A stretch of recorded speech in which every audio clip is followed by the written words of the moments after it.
여러분 안녕하십니까. 2월 25일 새벽입니다. 전윤책입니다.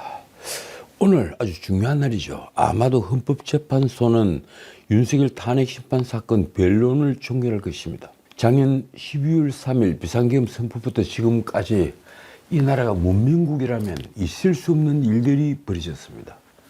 하나는 바로 이 헌법재판소가 저지르고 있는 무수한 위법과 불법으로, 그 대표적인 것은 탄핵소추 안에서 내란죄를 제외하고도 국회가 재의결 절차를 밟자는 것입니다. 그리고 또 하나는 내란죄 수사권이 없는 공수처가 윤 대통령의 소환 거부를 이유로 관할 법원이 아닌 서부지방법원에 체포영장과 구속영장을 청구해서 발부받았다는 사실입니다. 현직 대통령을 제 의견이 맞다면 불법영장으로 체포를 하고 그리고 구속을 한 것을 대법원장을 비롯한 이 나라 사법부의 법관들이 외면하고 있다는 사실은 정말 불가사의한 일입니다. 경악할 일은 공수처장 오동훈이 통신영장이니 압수수색 영장이니 하는 여러 영장들을 원래 관할 법인인 서울중앙지방법원에 청구를 했다가 모조리 기각되자 이를 감추고 이를 숨기고 서부지방법원에 영장을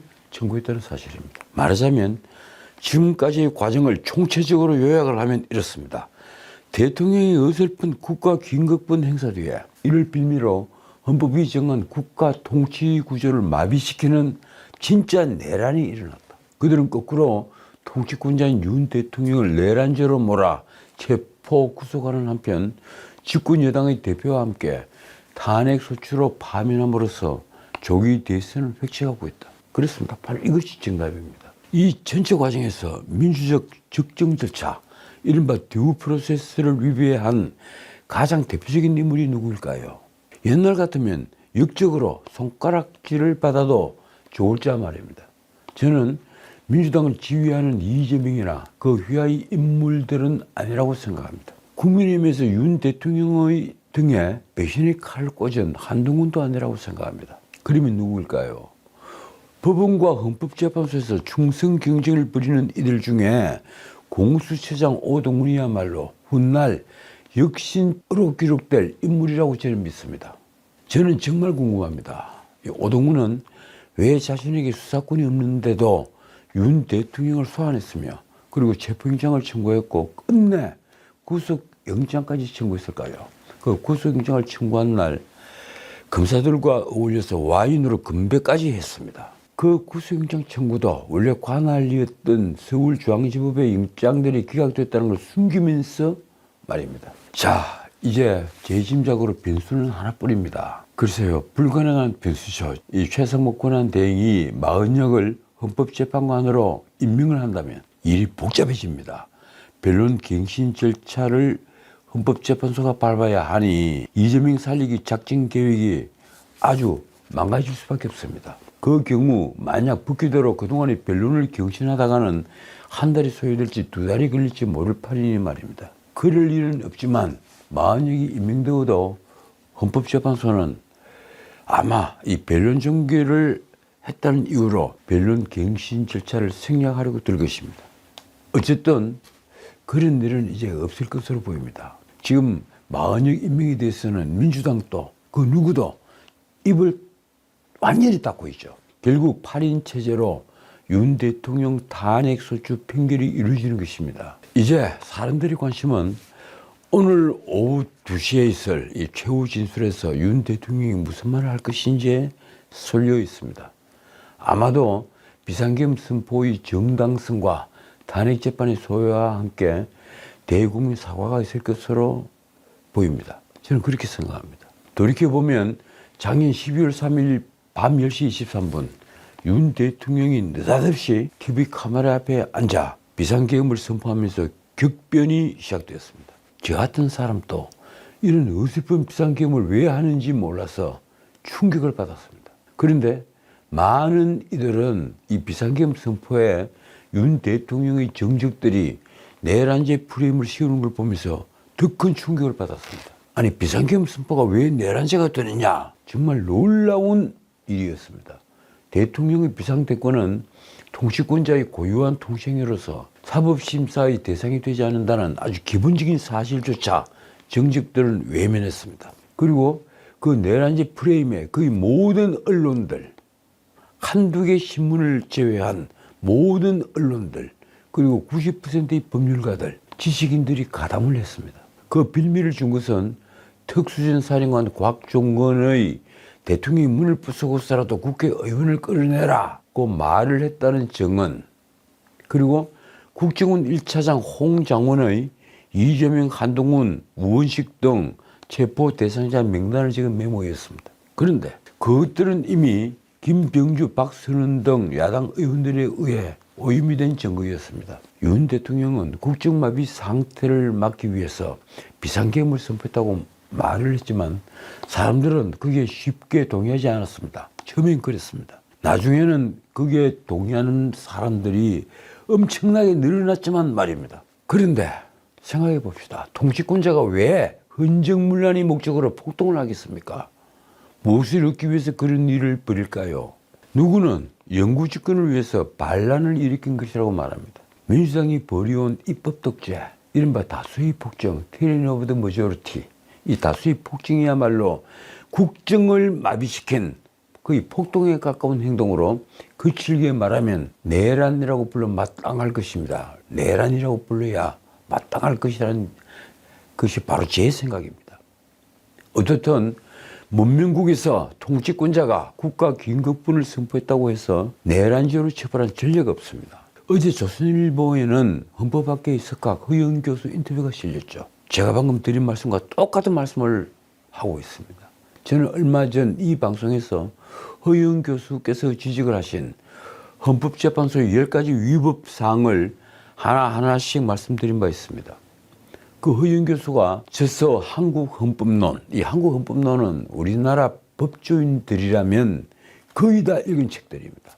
이 한국헌법론 21번째 개정판 서문에서 헌법재판소를 작심 비판하면서 한 말이 이렇습니다. 나라의 명운이 걸린 사건을 이념 편향적인 일부 판사가 결정하는 비정상적 현상은 우리 헌법 정신의 정면으로 배치된다. 사실 국민이 직접 선출로 최고의 민주적 정당성을 가진 대통령을 몇몇 법관의 자의적인 판단으로 구속시켜 놓고 이 민주적 정당성이 훨씬 떨어지는 헌법재판관 8명이 대통령을 파면할 수 있다는 것은 결코 민주적이지 않습니다. 허영 교수는 헌재가 헌법 위에 군림하려 한다고 개탄했습니다. 저 역시 이 방송에서 헌재는 법의 재판소인가? 이런 제목 아래 헌재의 노골적인 불법 심리를 비판한 적이 있습니다.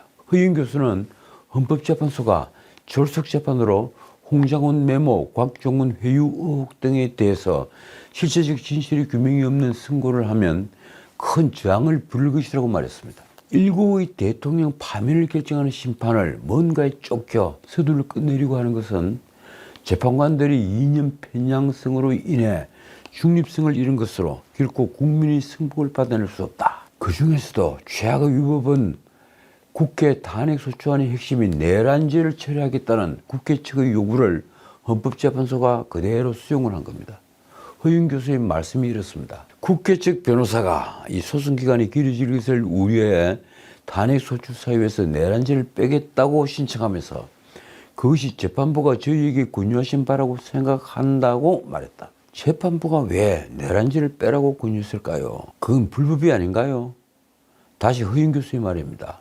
이런 재판부가 탄핵 사유의 가장 핵심적인 내용을 빼라고 권유했다는 것 아닌가?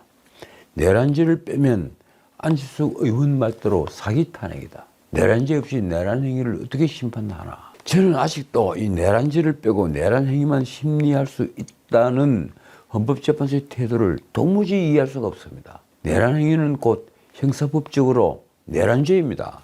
그런데 내란죄를 빼고 내란 행위만 심리한다는 말은 무슨 뜻인가요? 한국어가 이처럼 어렵게 느껴지는 게 비단 저뿐입니까? 왜 헌법재판소는 이런 말장난을 칠까요? 그것은 이재명을 구하기 위해 헌법재판을 당기기 위해서입니다. 사실 그 비싼 일이 박근혜 대통령 탄핵 심판 때도 있었습니다. 제 채널에도 말씀드렸죠. 강일호는 헌법 위반 5개, 법률 위반 8개를 헌법 위반 2개로 정리할 것을 사실상 명령했습니다. 권유한 것이 아니라 제가 보기엔 이건 명령이었습니다. 그래서 뇌물죄는 탄핵소추 안에서 사라졌고 뇌물 행위가 바탕이 된 권력의 사유화만 남았습니다. 그 기가 막힌 짓이 지금 다시 반복이 되고 있는 것입니다. 한편 이 인터뷰에서 허인 교수는 한덕수 총리 탄핵은 기각돼야 한다고 강조했습니다. 헌법재판소가 발행한 주석 헌법재판소법, 책이 얇은 책인데 헌법재판소법의 주석서입니다.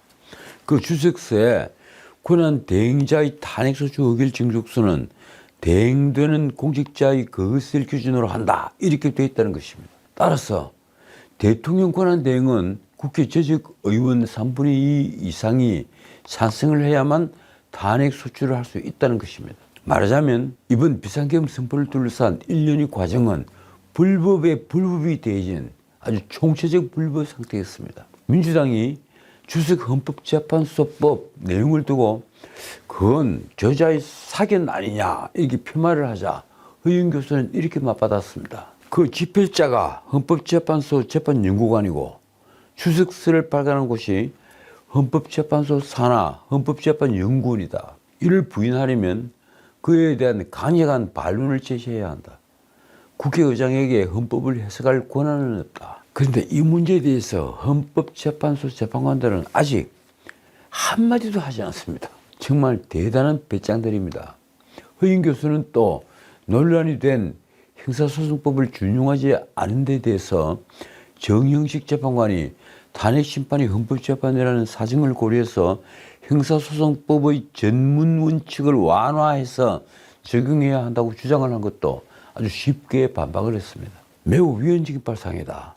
헌법이 헌재에 부여한 가장 중대한 업무는 국민의 기본권이 입법행정사법부에 의해 침해됐을 때 이를 바로잡아주는 것이다. 따라서 절차적 정당성이 보장돼야 한다. 정형식의 발언은 국민의 기본권 보호라는 현재의 의무를 깡그리 무시하겠다는 것과 다름없다. 저도 이 방송에서 말씀드렸죠. 헌법재판소가 왜 헌법소원을 두고 그 헌법소원 제도를 통해서 국민의 기본권을 보호하려고 하는가? 왜 기본권 보호의 최후의 보루인가? 그런데 그 헌법재판소가 형사소송법 규정을 준용하기로 해놓고 이건 헌법재판이니까 뺄 수 있다. 그래서 2017년에 있었던 박근혜 전 대통령 탄핵심판 때의 전례를 그대로 따르겠다 이렇게 얘기를 한 것은 말이 되지 않습니다. 그것도 공보관을 내세워서 말입니다. 자, 그러면서 허인 교수는 비상계엄 선포는 헌법이 정한 발동 요건을 충족했다고 보기 어렵지만 내란죄가 성립되는 것은 아니라고 강조했습니다. 비상계엄 선포권은 헌법이 대통령에게 부여한 국가 긴급권, 그러니까 비상대권 중에 하나로서 지금이 국가 비상사태에 준하는 상황인지 여부를 판단하는 것은 대통령 고유의 권한이라는 것입니다. 대신 국회는 해제 요구권으로 대통령을 견제할 수 있는 것으로 비록 국민 눈높이에 맞지 않은 계엄을 선포했더라도 국회의 해제 요구를 대통령이 받아들였으면 그것으로 일단락된 것이라는 설명입니다. 이 인터뷰에서 가장 중요한 문답은 국회에 군대를 투입한 것은 치명적이었다는 의견이 많다 하는 질문에 대한 답이었습니다. 왜 제가 이걸 중요하다고 보는가 하면 민주당을 비롯한 야당들 그리고 이른바 진보좌파 언론에서 모두 이 국회에 군인을 투입한 걸 두고 폭동이라고 물고 늘어지고 있는 것입니다. 허인 교수의 답변입니다. 형법상 내란죄는 고의로 국가 권력을 배제하고 국군을 문란하게 할 목적으로 폭동을 일으킨 것을 구성요건으로 한다. 그런데 현직 대통령이 국가 권력을 찬탈한다는 게 말이 되나? 국군 문란으로 따지면 29번 줄 탄핵에다가 4조가 넘는 예산을 삭감해서 국정을 마비시킨 민주당 책임이 더 크다. 폭동 요소를 갖췄다고도 볼 수 없다. 그래서 마지막 말이 참 중요한 말입니다. 폭동 요소를 갖췄다고 도저히 볼 수 없다는 겁니다. 고작 200명 군인이 무장도 하지 않은 채 동원됐다. 자, 그러면서 허인 교수 역시 똑같은 결론을 내렸습니다. 내가 볼 땐 국가 긴급군의 과잉 행사인데 이를 내란죄로 처벌한 사례는 세계 헌정사에 없다. 그 말 뒤에 기자가 민주당이 내란 옹호 프레임에 걸릴 발언이라고 걱정을 했습니다. 이 민주당이 내란 선전죄니 하는 걸로 고발들을 했죠. 허인 교수의 답변은 더 신랄해졌습니다. 그 당은 위원정당 해산 심판 청구를 당해도 이상하지 않다. 자, 어쨌든 저는 이번 1년의 사태에서 가장 문제적 인물은 오동훈이라고 생각합니다. 자, 다시 오동훈을 얘기하겠습니다. 윤석열 대통령 체포 과정이 불법인 것은 제 생각엔 아주 명백합니다. 우선 공수처의 내란죄 수사권이었고, 수사권이 있는 직권남용죄를 수사하기 위해서였다면 재직 중에는 소추할 수 없는 현직 대통령을 소환조차 할 수 없기 때문입니다. 그런데도 공수처는 윤석열 대통령을 3번이나 소환했습니다. 체포영장을 발부하기 위한 명분을 쌓기 위해서입니다. 그래서 제가 감히 말씀드리건대 오히려 오동훈이야말로 내란죄 수사권이 없는데도 관할 법원을 위반하면서까지 해서 현직 대통령을 체포영장과 구속영장을 청구했습니다. 그것도 관할 법원인 서울중앙지법에서 다른 영장들이 기각된 것을 숨긴 것으로, 말하자면 통신영장이나 압수수색 영장들이 모조리 기각되는데 그걸 모조리 숨기고, 말하자면 불법을 거듭한 것입니다. 법조계에서는 형법 123조 직권남용을 넘어서서 현직 대통령에 대한 형법 124조 불법 구금 체포죄를 지금 거론하고 있습니다. 124조 규정이 어떤지 한번 살펴볼까요? 이렇습니다. 재판, 검찰, 경찰, 기타 인신구속에 관한 직무를 행하는 자 또는 이를 보조하는 자가 그 직권을 남용하여 사람을 체포 또는 감금한 때에는 7년 이하의 징역과 10년 이하의 자격정지에 처한다. 그런데 그 피해자가 일반인이 아니라 대통령입니다. 그것도 현직 대통령입니다. 오동훈과 공수처 검사들은 과연 이 법망을 벗어날 수 있을까요? 옛날 같았으면 이렇게 표현했을 겁니다. 간이 배 밖에 나왔다. 그렇지 않습니까? 수사권조차 없는 공수처장이 직권을 남용해서 불법 체포영장을 발부받아 통치권자인 현직 대통령을 구금했다면 이런 명백한 내란죄라는 주장도 있습니다. 게다가 오동훈이야말로 증거인멸과 도주의 우려가 있으므로 당장 구속수사해야 한다는 주장도 많습니다. 국민의힘 윤상현이 20일 한 말이 이렇습니다. 윤석열 대통령을 불법 사냥한 오동훈 공수처장을 즉각 체포하고 수사하라. 윤상현은 윤 대통령을 향한 불법 사냥의 전모가 밝혀졌다고 말했습니다. 나경원도 아주 비슷한 취지의 얘기를 했죠. 윤 대통령 측에서 나온 말은 또 이렇습니다. 결국 오동훈은 우리법 연구에 출신 판사가 있는 서부지법으로 판사 쇼핑을 해서 체포수색 영장이라는 윤 대통령 사냥 허가서를 받아낸 것이다. 대한민국이 문명국으로서 국격을 회복하려면 국회 절대다수를 배경으로 명색이 국가원수인 대통령을 불법 영장으로 감금하고 더 나아가 구속했다면 국격을 회복하기 위해서라도 관련자들을 엄벌해야 마땅하지 않겠습니까? 이 자들은 현직 대통령에게 불법 구속영장을 청구해놓고 그 1시간 뒤에 와인으로 건배까지 한 자들입니다. 어떻든 지금까지 공수처가 시인한 것은 지난해 12월 6일과 8일에 윤 대통령을 피의자로 적시한 압수수색 영장과 통신영장을 서울중앙지법에 청구한 사실이 있다는 것입니다. 그러면 기각 사유를 왜 감추고 있는 것입니까?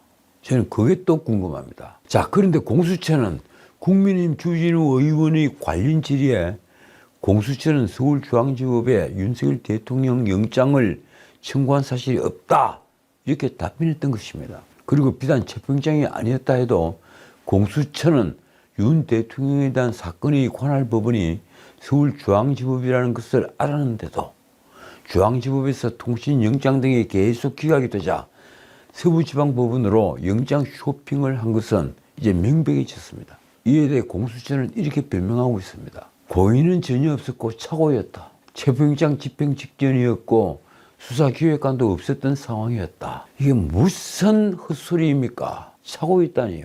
수사기획관이 없으면 관할 법원을 벗어나서 영장을 발부해줄 판사를 쇼핑을 해도 된다는 말입니까? 결국 오동훈은 자세한 경위는 바로 오늘 25일 오전 10시에 국회 비상계엄 국정조사특별위원회에 출석을 해서 밝히겠다고 했습니다. 그 국조특위는 보나마나 오동훈 자신을 위해 옹호를 해줄 야당 의원들이 훨씬 더 많죠. 자, 어쨌든 윤 대통령에 대한 체포영장이 불법이라는 사실은 이제 법적으로는 명백해졌습니다. 그런데도 이 내란죄 수사권이 없는 공수처가 청구한 체포영장과 구속영장을 적법하다고 주장하는 자들은 어떻게 된 것입니까? 그들은 아직도 윤 대통령이 내란죄를 범했다고 믿는 것입니다. 이러다 보니 일각에서는 오동과 서부지법의 판사 간에 혹시 유착이 있는 게 아닌가 하는 의혹까지 제기합니다. 같은 이념 서클에 있었다. 그래서 이쪽으로 쇼핑을 온 것이다. 아마 유착이 있었을 것이다. 온갖 추측이 난무합니다. 서울중앙지법이 16차례나 윤 대통령 측에 대한 여러 영장을 기각한 데는 법적인 근거가 있기 때문인데 왜 그 근거를 밝히지 않느냐 하는 의문도 제기합니다. 기각 사유를 밝혀달라.